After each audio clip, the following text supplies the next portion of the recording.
And welcome to Cruise Control, your on-air automotive magazine. Fred Staab and Les Jackson are here to bring you the latest automotive news and information and reviews and reveals. Les, how you doing this week? Well, very, very good, Fred. There's, as usual, we have a lot of things to talk about, and finally, the winter seems to be going away, and that means, well, it means it's not going to be winter.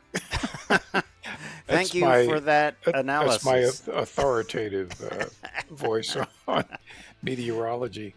Well, But, well, you but, you have a story about something you can't get enough of, and that well, is you're right. super large You're right. If there's SUVs. one thing I dream about, it's bigger and bigger and bigger SUVs. And you can get a note of sarcasm there. GM has fulfilled that dream. It's the largest SUV, the Escalade IQL. L is for long, and it's big. And, It is their biggest vehicle ever, I believe. yes, and you and I have both driven the Escalades, and they're pretty big as it is. Yes, they are. So I think we're looking at another, what, foot and a half? I believe so. I believe so. Um, But yeah, if you're on the mood for something smaller, though, we can tell you about some Dodge deals, including the Hornet cool. and the Durango. So they've got some deals coming out, and there was also a very interesting email that the rumor mill has it dealt with the future of the Hemi at Dodge. It was supposedly sent to dealers, and it was, you know, copied and distributed to some media. So we'll have to see. We'll kick it That's around. right. We love the leaks like that. Yep. And Nissan, here you go, is getting a new CEO. Mm-hmm. Um, and could this mean the Honda deal might be back on or Well, something else? And they also are pricing out their new 2025 Z car, but we'll tell you what's going on if everything we know. yeah, yeah. As you remember, that was one of the requirements for the Yeah, Honda deal to go through is get rid of your CEO. We don't want to deal with him. And he was told on the 6th, you'll be leaving. So yes. who knows? Who knows where this is going? And as you said, yeah, we'll talk about the Nissan Z pricing it out, and it gets pretty pricey at the top of the range, really. So we'll talk about and that. and yet we never see them on the road. No, But we'll talk about it. And you've got a talking tech. yeah, this is a funny one. Have you ever thought, well, maybe one day I could start my car by snapping my fingers? No, to be honest, no. Okay. Well, one manufacturer is coming up with the technology to do that. I don't know how I feel about that, but I will say Uh, this. I was just in two electric cars. You don't need any key. You just get in, you sit down, and you put the thing into park, into drive or reverse, and you go. There's no starter. There's no button or anything. So I don't even know why you would even need to snap your fingers to start your no. car. And can you snap your fingers easily? Uh, yeah, sure. See, I can snap, but it doesn't make any noise. You'd be stranded then, in the case of this, you Can know. you come and pick me up? Yeah, Anyway, that's right. No, I would uh, call you, snap my fingers, and start your car over the phone. that's right. Yeah. And over at VW, and thank you, VW, they're bringing back the buttons for good. Yeah. Big thing. And you and I drive Yeah, a lot of cars. It's gone through a period where everything had to be deep in menus. There's yeah, even a bill to make them put buttons back in the vehicles because it's not safe anymore. You shouldn't have to hunt around for this stuff. that's right. And VW has kind of learned their lesson. It's sad when you see some of the current vehicles come out. They're saddled with this legacy of haptic controls until it clears out over a course of a couple of years. But um, they have seen the right of way, and they are going to switch back to buttons. And the first place you're going to see it is on their steering wheels, where they're getting rid of the haptic stuff, which is great news. And I think most people, we can ask our audience, but I think most people are glad that the buttons are coming back. I think most people are too. Everything old is new again. Yeah, Um, absolutely. and yeah, they're just buttons are buttons. You get muscle memory, so you didn't have to look at them. Right. So yeah, And it's a better way to go. it's a better way to go. It's easier to operate, and you shouldn't have to search around. So we'll talk about that and maybe get your opinion too on cruise control. But we're glad you're along for the ride. We're going to get started with the giant vehicle, the IQL. This is what did they used to call their large Escalade gas powered one? Was it the ESV or something It like that? was the it was the I think it was this like the EQ Something like that. And because they had the Escalante which was the pickup truck, yeah, remember that? which I called it that. Yeah. Um, Well, it kind of follows. I mean, let's face it, the Escalade was actually a Tahoe, and then the longer version of it was a Suburban made up like an right. Escalade. But this is an all electric vehicle, a 2026 model, and since it's longer, it gets a large e-trunk compartment under the hood, and with an additional 12.2 cubic feet of secure storage. Um, and, it has all the features that the Escalade is now known for: a curved pillar to pillar 55-inch total diagonal display for an impressive and personalized infotainment experience. Um, oh my, Les, you're going to Well, love this. The it, standard AKG Studio 21 speaker audio system, but if that's not enough, you can get the AKG Studio Reference 38 speaker system, oh well, of which course. increases to 42 speakers with the Executive Sound Row second row package. And with that, you get uh, free doctor of audiology to check you out Yeah, for the that's rest of your life because you're going to need him. uh, Um, uh, I'm not kidding. This thing is huge. Now I haven't been in it, mm-hmm. but when when I appeared to the first post after going through Pensacola, and went to the squadron in Norfolk. My bachelor officers' quarters room was about the size of the inside of this thing, and, and I just think, okay, are we just getting a little out of control here? Well, look at the horsepower numbers too. Of course, this is all electric. Yeah, yeah, 750 horsepower, 785 pound-feet of torque with driver selectable velocity max, 0 to mm, 60 in 4.7 seconds, estimated towing capacity of incredible. 7,500 pounds, and then 24-inch wheels and 35-inch tires. Let me ask you on this. What does this thing weigh, and what kind of brakes did they put on it to stop it? Well, I'm going to say it weighs at least 6,000. At least.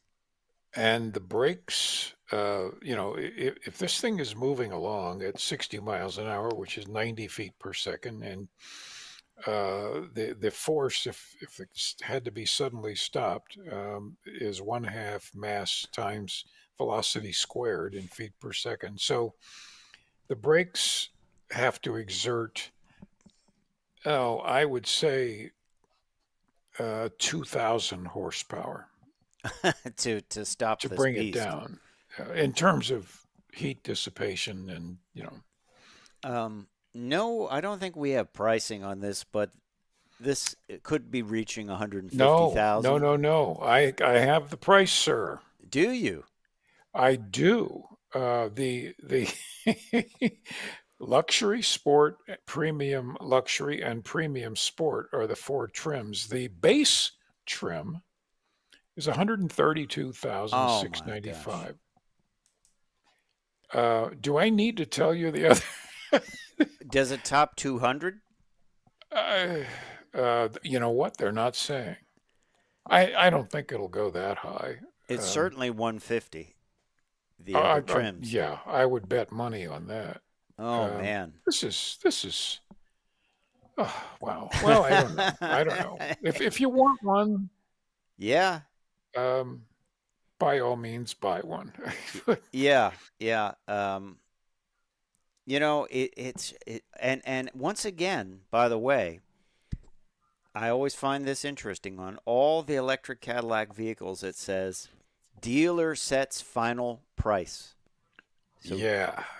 so what about that? So they're actually saying the dealer may, you know, hey, the dealer may adjust the price to something more to their liking, right? Well, and they may, dare I say, they may negotiate down. I, I don't know. I don't know if that happens, but I tell you Wow. what. I mean, the only way I can justify this saying, well, if you spent $150,000 and you got you know, a sports car, it wouldn't be as useful as this. Well, How's oh that? no, you're right. You're right. I just, I just, it just seems excessive. It does seem excessive. It does seem But excessive. we are a nation of excess. Yeah, so that it might be something that someone who is watching or listening would be interested in. So we say go for it. But what if you have less money and you're looking for a deal? Well, Les raises his hand.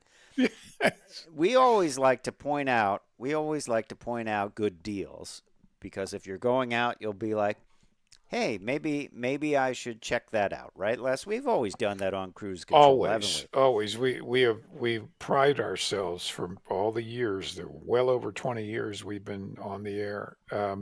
We tell people where the deals are. Yeah. Okay. So Dodge may have some deals for you, and they deliver the most horsepower in class under $50,000 in the Dodge Durango RT, and the most horsepower in class under $30,000 in the Dodge Hornet GT. Of course, the Hornet shares it's the same vehicle as the Tonale from Alfa Right. Romeo. And You it's don't it's see a fun to lot of them, drive. but it's a fun to drive vehicle, right? Yeah. Yes, I really enjoyed one when I drove it. It came out about 2 years ago, and it's quick. Mm-hmm. I would dare say fast, but it's not 4 seconds fast. No, But under 30. for with Uh, how, 268 there horsepower. aren't that many sitting around that are under 30. No, and it's a little more affordable than the Escape IQL. You can Yes, buy like how many? Five of them, right? five of them. Yeah. And then some good news for the Durango too. The Durango RT is the only vehicle in its class with a V8 engine, Hemi V8, now available at a starting U.S. MSRP of less than $50,000, excluding the $1,595 destination cost. So we Right. know we did that story that they've kept the 5.7-liter Hemi in here. And this is all kind of part of Stellantis's idea of trying to cut costs. And they have to work with the vehicles they have, but they're trying to what did they call that when they did that with the Jeep Gladiator? They called it repricing or Repricing as yeah. opposed to decontenting. Yeah, they're not decontenting, which No. I hate. It's like, hey, well, Oh well, yeah. I find that just don't do that. Yeah, Uh, yeah. And I'd rather pay the extra to have everything in there. But um, the other interesting thing is that you can still get a 710 horsepower Dodge Durango SRT Hellcat with an MSRP of 84,995. That's $11,000 less than last year's. What about that? well, what about the people who bought it last year? I always Uh, wonder about that. kind of those initials SOL. Yeah, I think you're right. Yeah. Well, but sorry. Yeah. And then this probably is a good deal here. The entry level Durango GT is available starting for 38,495. So you're getting a full size, or I don't know. It's just Is that considered mid-size Durango or full size? I think it's full well, size. I think it's considered that, but I would call it a full size. It's a lot of SUV for 38. 38,495. Um, and Yeah. the new pricing on these models, the 2025 Dodge Durango and the 2025 Dodge Hornet GT, will be available at Dodge dealerships starting March 6th. So they're already in use. Yes, I would feel very Yeah. upset if someone said, "Hey, if you waited a month, you could have bought that for Oh, 11 grand less." That would buy that's some rear tires for that Hellcat because you'll be needing them. yeah, that's a real dilemma. I mean, if you owe $11,000 more than the guy buying it this year. Yeah. Sorry, I mean, there's nothing you can do about it. No, no, that's it. But so some deals out there. I think Hornet is one of those vehicles people don't think about.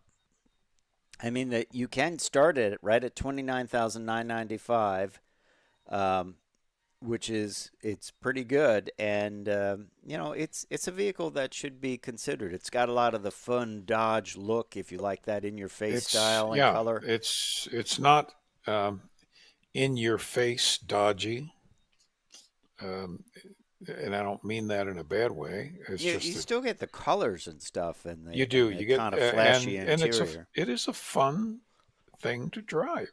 Yeah, It's and it's pretty nice inside. yeah. So Yeah, pretty awfully could be good one to deal. look at. Yeah. You're listening to Cruise Control, your on-air automotive magazine with Fred Staab and Les Jackson. And let's go over to Nissan because it looks like they're getting a new CEO, and that was voted on this week. And they just basically the CEO is stepping down, and it's just a matter of time till someone new comes in. CEO Makoto Yoshida will step down as early as next week.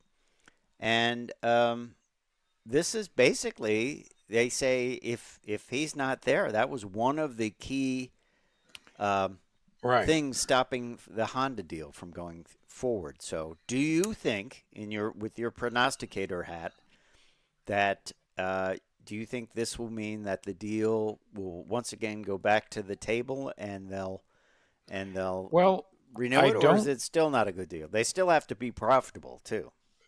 That's right. They still have to be profitable, which is a big trick in the short amount of time that Honda would require. I don't know specifically what they have or had against Makoto Uchida, but whatever it is, must be really serious. Well, Uh, he lost tremendous money. He didn't well, jump on true, hybrids. He didn't move fast enough on electric vehicles. Didn't get new vehicles in and into the market soon enough. but is that There's all a few his things. fault? Yeah. Or he was just driving the bus. Well, you're a Navy guy. You know what happens. Someone screws up on the ship. Absolutely. The The captain gets guy in fired. charge. Yep, We've it's lost the confidence in his ability to command. That's what they would say at Nissan. that, I'm sure. exactly. However, Exactly. that's said in Japanese, right? However, it's said in he is the guy, the conductor in the train, and the famous poem I'm not allowed to drive the train or make the whistle blow. I'm not allowed to blow off steam or see how fast it'll go. I'm not allowed to take control or even ring the bell, but when the damn thing jumps the track, see who catches hell. Uh, Yes, so, yes, yeah, yeah. Who knows? I can't judge his ability. He should don't know. have certainly had some hybrids in there. They were in development. Um, there was some talk that Foxconn would buy out their Peugeot, and I guess have a part of Peugeot. I guess for Hmm. whatever reason, I don't know. The whole thing just seems so mixed up. I just don't forced. see Yeah, this happening, which means yeah, it probably will happen. yeah. I probably will. I don't know. But over while we're talking Nissan, we can talk about their pricing for the Z, and this is a vehicle that you and I have not seen that much of on the road, but we do have 2025 pricing for this. The Z Sport with a 9-speed automatic starts at 42,970. I believe these prices are uh, Hmm. without the destination. They all get a 420 horsepower, 384 pound-feet of torque engine, and it's. I take that back. That's the Nismo. Let me That's the go again. Nismo. Yeah, the Uh, Sport. The Sport gets a 400 horsepower, 350 pound-feet of torque engine with its power curve from 1600 to 5600 RPM. Um, and you get your choice of a 6-speed manual or that 9-speed automatic. So the 9-speed automatic goes 42,970, and you can get the 6-speed manual Z Sport for 42,970. So your choice. It's a no-cost option. The performance grade goes for 52,970. And that adds performance comes in the form of a 8-speaker Bose audio system, a 9-inch touchscreen with navigation, limited slip diff, 19-inch raised super lightweight forged aluminum alloy mounted wheels with Bridgestone Potenzas, heated side mirrors, aluminum sport pedals, and heated and leather appointed power seats. So it's a combination of both when uh, when show is the and go. last? Yeah, when is the last Z you drove? What year? Oh wow, it goes back. It goes back a long ways. I remember it Yeah, was orange. right. The last one I drove was probably 2010, Mm-hmm. and it's a heck of a car. I mean, the performance, is much less money than a Corvette, but similar Yeah. performance. Not a comfortable car. They do ride very hard. Yes, I have not been in Um, the new one because they're just kind of they unobtainium. just don't put them in the press fleets, mainly because a lot of testers don't know how to drive them. Yeah. Now we will get to the top of the range, Yeah, and that is the Nissan Z Nismo. They only come with a 9-speed automatic, it's interesting. 65,750. And that is a 3-liter V6 twin turbo, and that gets a tune basically, and goes for 400 and gets 420 horsepower, 384 pound-feet of torque, and a more aggressive tire compound, interior enhancements like red anodized engine start and drive mode buttons, manual adjust Recaro seats, and leather and Alcantara wrapped Yep, steering wheel with red and marker. you can put this right on the racetrack. Yeah, It's 65,750, and the handling destination handling on these is 1,400.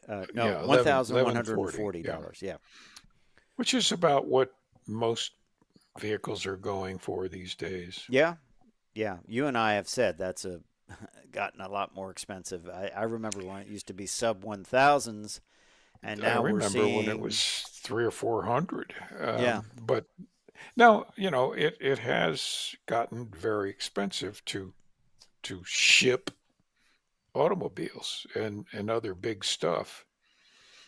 And no matter how it comes on a train and a boat, whatever, it ends up on a truck. yeah, And it's a truck that gets 4 miles to the gallon. yes, yes. Um, let's talk about that. Let's talk about that memo about the Hemi because Dodge deals. We told you a little bit about the Dodge deals, but then there's also this RAM leak, a leaked document, and this came to a supposedly was an email from a Chrysler Dodge Jeep Ram dealership employee in Wisconsin suggesting that there's a lot to look forward to. Of course, they do tell dealers ahead of time what's coming down the pike to keep Right. them interested. they do. They do sometimes. We have a little bit a story later on where the UAW will release something because they'll say we're building a new vehicle and it's going to be X, Y, Z. It comes out in the contract. But in this case, we're going to tell you a little bit about what this memo said. We don't know if it's accurate or not, but it comes from Car Scoops. Well, That's where the article was. So let's also, when these are leaked, Fred, they want them to be leaked. Because oh if they like want to the keep something serious or secret, it's kept secret. like when the C6 Corvette was revealed, and Yeah. they were shooting video of it, but it was on a car carrier with a tarp, and the tarp blew off. Yeah. Yeah. Whoops! I forgot to tie it down. Oh my goodness. Yeah. Okay. So um, here's what they said, and it talks about the return of the Hemi, not just the 5.7, but the actual 6.4 as well Yeah. to the Ram 1500 pickup truck. And everyone immediately said, I want a short bed, single cab, 6.4 liter Hemi V8 pickup, which would be my pick too. That would look cool, wouldn't it? Well, I mean, just a practical guy. I want a truck to do what a truck is supposed to do. So I probably wouldn't want the short bed. All right. Well, so those two might be making a comeback. And then there was some talk that the TRX would get even more performance as well, and that the 2500 Power Wagon might be offered again with the new 6.7 liter Cummins turbo inline diesel. Um, so, some interesting information here. Now, you and I talked about the return of the Hemi and how the one thing that needed to happen was they get a new CEO that liked the Hemi. They have that. And there's also talk about them building that engine in the U.S. I think the way things are going, it's probably a good idea to build things in the U.S. That's right. So I think this is, I'll stamp this plausible. How about you? I'm going more like I believe it's going to happen because we do have a quote from the Ram boss. Ram boss. And he says taking the Hemi V8 away was anti-American. There you go. It's not American. That's not, it's anti-American. And Yeah. and when the boss says that, and he says was taken away, um, that tells me that they're already bolting these engines in some of the production prototypes. Yeah, I think so. I think so. What do you think about the Cummins turbo diesel in the 2500 Power Wagon? I think that's Well, the probably a Power go Wagon, too. yeah, that's always been this monster truck. Mm-hmm. I don't mean monster trucks like you know, Crushers, yeah. the stuff in the arenas. It's always been this big, tough, diesel-powered truck, so it makes sense. Yeah. I think I'm with you. I think we will see these. as you Yeah. say, things leak for obvious reasons. Well, it's yeah, it's sort of like a plumber, loosening the nut and the connection and just saying, "Oh, that's look, right. there's a leak." That's right. Yeah. So we'll see. What do you think? What would you like to see? Would you like to see that? Would you like to see a short bed, single cab, 6.4-liter Hemi V8 in a Ram pickup? I don't know. I always like those. Well, that's because you would take it to the drag strip. Well, I almost think too, single cab pickup trucks look custom now because you just don't see them. Well, that's right. You don't see them. Yeah, and they're still good. They're still that's the thing though, the short bed with the single cab. I don't know. What would you like to see? Let us know in the comments. What would you like to see uh, Ram bring back? And I'm sure it will be Hemi too. And I bet the Hemi will be made in the U.S. for sure. So we'll talk about that. Hey, Les, let's talk a little tech. Finger popping, finger It's popping. finger popping. Not the chubby checker song, which No, nobody liked. nobody, nobody liked. Okay, this comes from Car Moses. Car Moses is a great site that kind of looks into the future and they look at patents, right? So the idea here is to snap your fingers and start your engine, and this comes from Stellantis. Brought this in as a potential new feature of Stellantis cars. They call it finger snap detection, right? Uh, it's sort of like Okay. clap on. Remember that clap on, clap off? I The was just clapper. thinking of the clapper. Yeah, Yeah. that's right. Um, so what they're saying is you could go in and snap your fingers and start the engine, um, and this would prevent uh, would in order to prevent a potential activations, like if you're like, hey, it's just the snap of the fingers, and you start Well, the wait a engine, minute. I the mean, driver's confirmation through an audio or visual message, you would have to say, okay, I want to start the car, and then snap your fingers. Apparently, they would have to confirm an audio or video message before proceeding, which kind of defeats the purpose, doesn't it? well, you have this multiple level system. You snap your finger, Right. which mine is very quiet. It doesn't snap. And then you have audio visual confirmation. Yes, I want the car to start. Then you have conditional execution.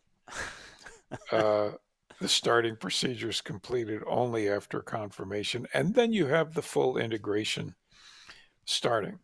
As opposed to, I get into the car, I sit in the seat, I put my foot on the brake, and I push this button, And it and the starts. car starts.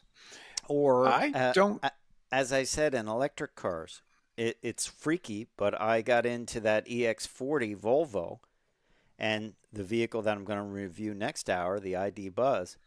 yeah. You just sit down after unlocking the vehicle, and it unlocks, proximity unlocks. You sit down, you put your foot on the brake, and you put it in reverse. You don't have to push anything. So I view this as what I consider this is a marketing breakthrough, not a technological breakthrough. This is solution to a problem that doesn't exist. It doesn't exist, but some people will find this. Oh, look at this! This is really cool. Watch what I can do. Um, yeah, I just don't. Even if it works, my question is why. Well, in the old days, if this was could do it when you had to turn the key, maybe that would be something. But this doesn't. It's not really needed anymore. It's like behind the curve, and also it kind of falls into that very unpopular category of gesture. where people would go like this to turn the fan. Yes. Oh, yes.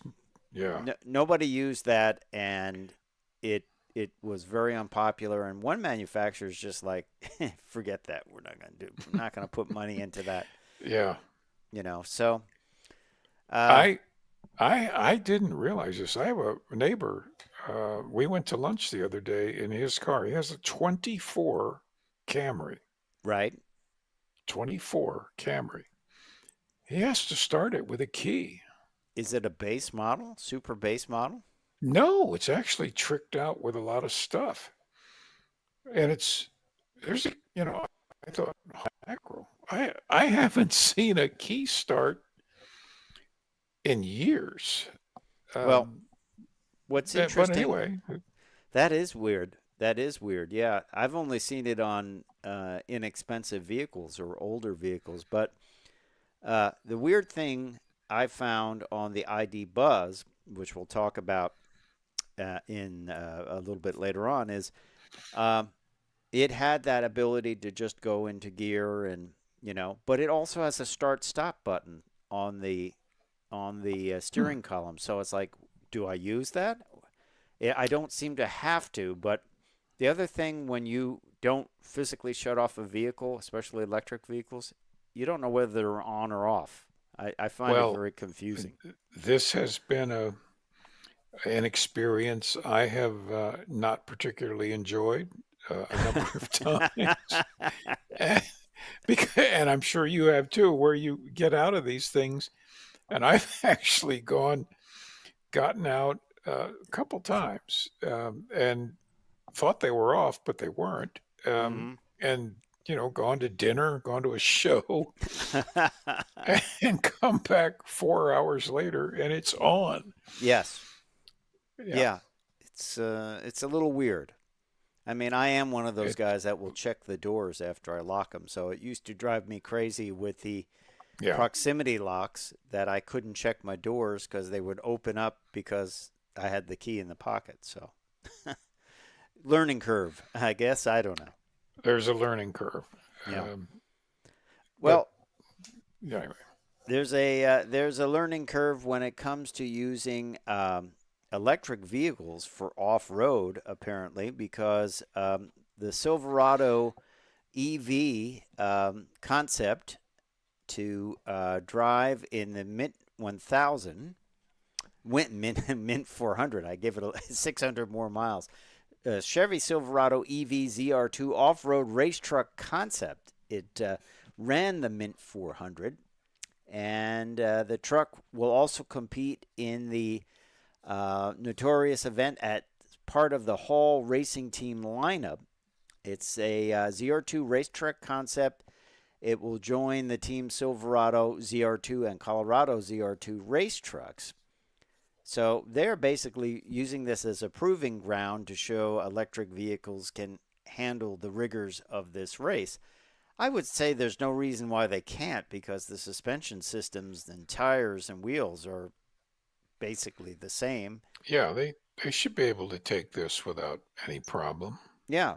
Um, the truck follows the same ZR2 formula: lifted front and rear suspension, multimatic damper technology, locking differentials, underbody skid protection, and it is 98% GM production parts. So I think this is a great way for Hall Racing to check this out. And they say a race like the Mint 400 is equivalent to a lifetime of vehicle wear and tear. So if you want to I'll break in bet. that new vehicle, And he means literally break it in. yeah, break it. Um, yeah. I So am staggered at the torque of this thing. tell me the number. Uh, Oh my, tr- oh my. Tri-motor electric propulsion, 1,100 horsepower and 11,500 pound-feet of torque. You could It's a locomotive, man. you could flip a house over with that torque. It's Yeah, man. man, it's an intense vehicle for sure. So it is a great way to test it. The Chevy Silverado EV ZR2 off road race truck concept, tackling the Mint 400 for haul racing and getting a lifetime's worth of wear and tear in one race. In one race. Yeah. That's pretty impressive. Well, think of the benefits of an electric vehicle in this. The torque, you don't have to worry about dirt getting into your engine. I guess you have to worry about No. dirt getting into your motor, but what about overheating? Would it be better for that? Uh, well, the motor will be fine. Um, the battery, if you're really pulling hard, the battery's heating up pretty quickly. And you can't damage your battery, just like you can't damage your oil pan. So, Yeah, but I don't. Well, no, I mean, I clearly these things are a whole lot less likely to break than a gasoline powered. well, you know what the other testing this is for? This is military testing in disguise because the military wants electric vehicles to be able to sneak Yeah, up on people and just absolutely. so that's kind of what they're doing as well. So all interesting stuff. Interesting stuff here on Cruise Control, your on-air automotive magazine. This explains a question, sir. Yes. I am just down the street, down the road from DARPA, the Mm-hmm. Defense Advanced Research, where they ask for this stuff and test it. And just about a week ago, I saw a couple Chevy Silverados jacked up like this, Mm-hmm. parked in front of it, or they're in this lot they have. And I thought, I wonder why they're there.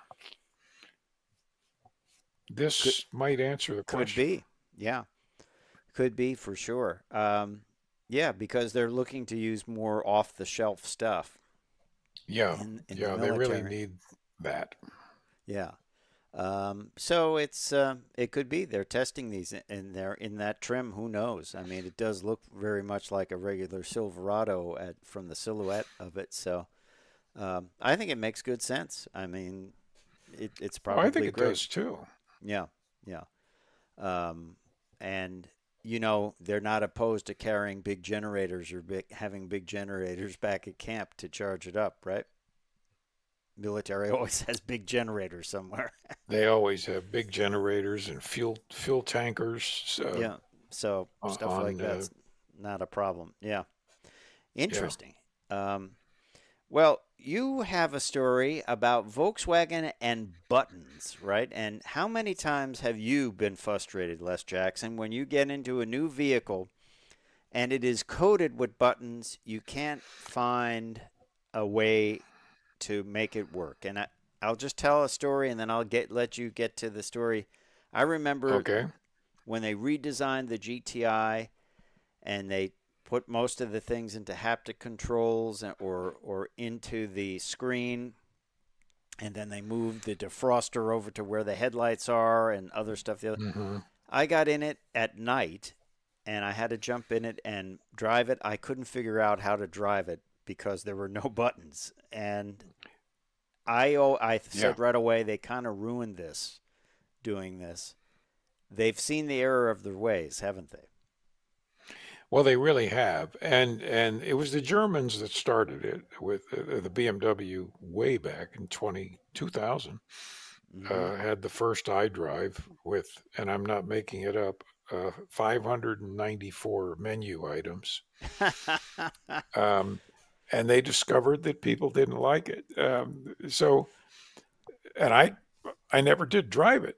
They brought it, and we couldn't get the thing working, and they took it away on a flatbed.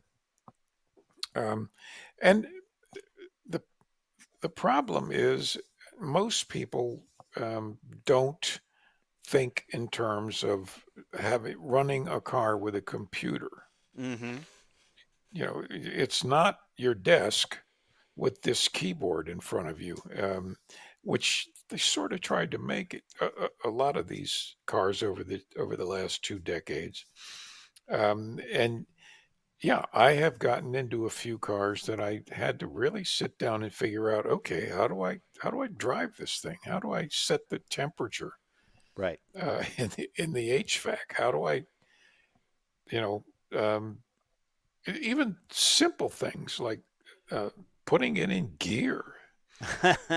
You know, Right. they've they've had a little button or just to push this, and forget about the nav system and the radio. Yeah.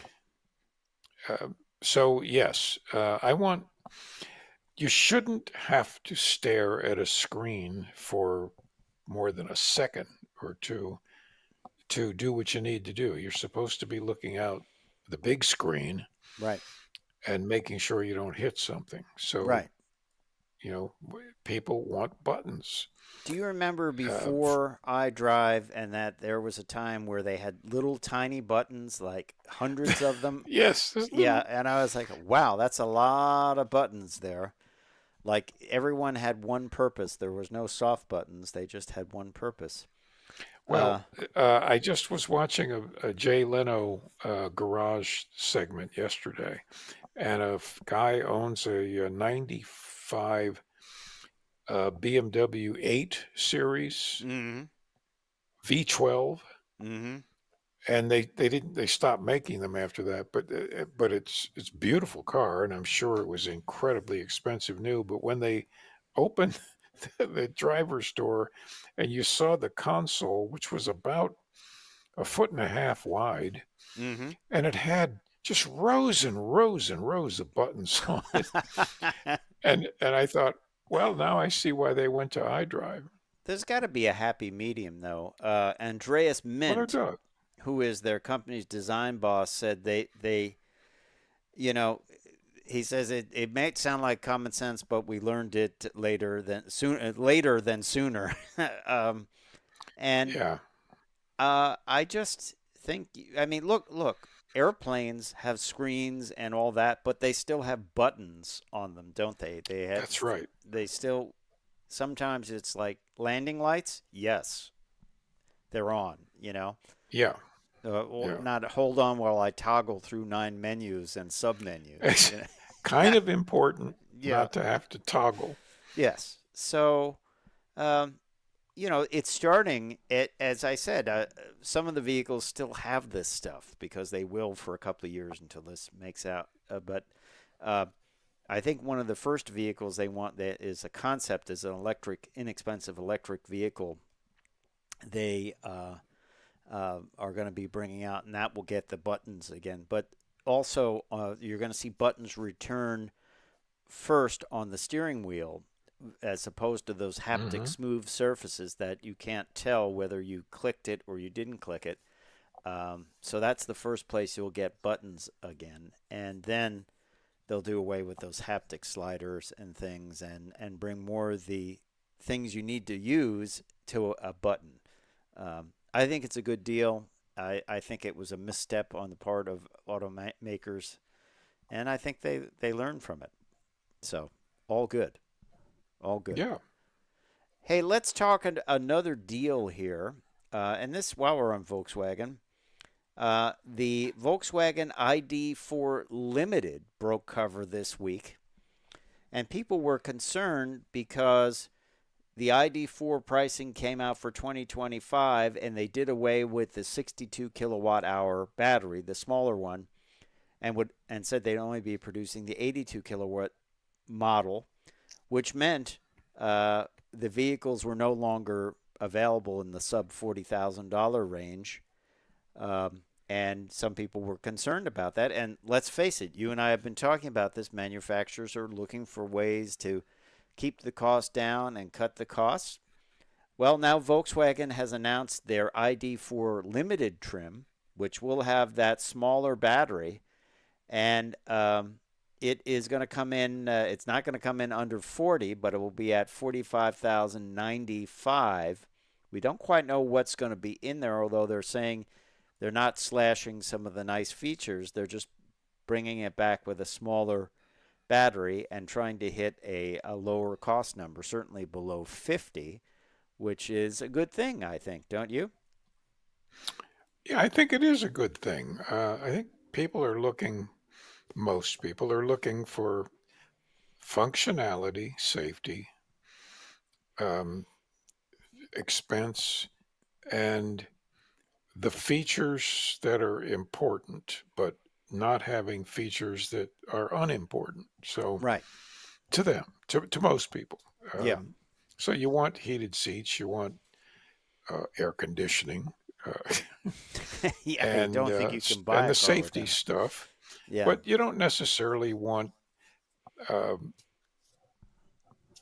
moon roofs Yeah. or very mood colors in the interior and stuff like that that tends to add a lot of extra expense. So Well, one of the things yeah, Ford did away with was the self-parking system. No one was using it, and it was yeah. expensive. And, so that's something that could go on the chopping block, I think, for me, but maybe our listeners, use that all the time. But I don't think many people do use that. You know, I used it in every car I tested that had it. I like it myself because I trust instruments, Hmm. but I don't miss it. Yeah. If you could get something $10,000 less without it, you'd be okay with it. Yeah, I'd rather have a heated steering wheel. Yeah. Heated steering wheel is a big thing. I like a heated Well, steering wheel. it's awfully nice. It's awfully nice. It is awfully nice. So anyway, that could be a deal if you're looking for an ID4. Um, it's something to think about and look for. The ID4 limited trim with the smaller battery. I believe it still gets some pretty good range, and it makes you wonder when they're dropping the price of some of the electric vehicles, like the worst named vehicle ever, the BZ4X from Toyota. That dropped Yeah, its price by 6 grand. So there must be a lot of meat on the bone there on these things, or are they just taking a hit on them? I I'm not sure there is a lot of meat on the bone, but I think there's a cost benefit curve that if they sell enough of them, then it starts making money. And if they cut the price, let the volume go up, then you get the economies of scale and everybody's happy. Hmm. Interesting. Interesting stuff. A couple other things, a lot going on at Stellantis. They have a couple of new names of vehicles that they've patented. Um, and one was Sun Chaser, which is there's some talk that that might be related to a SEMA vehicle that they released a couple of years ago, which was a Ram truck set up for surfers. So they might be bringing that back. Uh, Hmm. that's interesting. I mean, I guess maybe they're going to build a new version of it for SEMA. Who knows? Maybe a Ram Charger Sun Chaser or something like that. Something. And then the other one was Convoy, which Uh, unless they're getting into Class 8 trucks, I don't know why what that would be for, but nobody really seems to know. That's a brand new name for them. So it could be these are hmm. both prototypes, or it could be that they have something else in mind. A lot of people are talking about a Ram mid-size pickup. Uh, I think that will happen. Would that be the Convoy? I don't know. Um, It's an odd name for a single vehicle. yeah, no, you buy one, you get you get three. You get yeah, and you get C.W. McCall singing the Yeah, song. they all roll in with a CB antenna too. Do uh, they still have those? CBs, yes, truckers still use them. They still do? They Oh, still use interesting. them. Yes, yeah, I do watch some truck videos on YouTube, and they do still use them. Uh, Huh. I remember that I was watching one, and there was a snowstorm, and the guy was almost one truck was almost stopping in the middle of the road, and he yelled at the guy on the CB to Hmm. pull it over or get off the road if he was going to do that. So yeah, they still do it. Remember that though? Remember when those CBs came from the factory in cars? That's probably That like a was collectible thing. 70, 77, 78. Yeah, Um, yeah. built in. Um, Did you ever have one, Les? I, no, my father retired and he wanted one, almost as a safety device. So I installed it in his car. Mm-hmm. Um, I didn't have one. Friends of mine had them, and Mm-hmm. one of them, his wife's name was Shortcake. Um, All his name right. was Tricky Dicky and all Okay. that stuff, but I didn't do that. It was Richard Nixon? No. Uh, Okay. no, no, he was busy at the time. Yeah. He wasn't worried about CB radio at the time. Yeah. Yeah, it No. was a fun. Well, hey, think of it. That was the Waze back then. That was like, oh, there's or that was the Google Maps like, oh, there's an accident Well, up ahead or there's a it guy and it with a was radar gun. the replacement, or the um, not the replacement, but the a way of having a radio or a telephone in your car Yeah.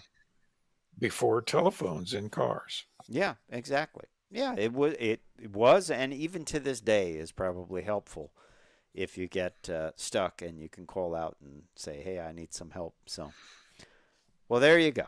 Yeah, we hope you enjoyed this edition of Cruise Control. Man, we got off on some interesting tangents, but we're glad we could spend some time with you, tell you about some deals that might be coming up if you're interested. That Volkswagen deal, the Dodge deal, the Dodge Hornet, and a lot of new pricing. And even as Yeah, we have talked about constantly, the Nissan deal because that might go through again as well. And your favorite, the largest SUV in the world, absolutely. I the can't less. wait to see one on the road. It'll be Te- stopping at two traffic lights at the same time. That's right. It Yeah. will be on all three lanes of the highway, straggling them. So, Yep. hey, it's time for me to say I'm Fred Staub. I'm Les Jackson. We are going to see you down the road. Take care. Bye. Bye bye.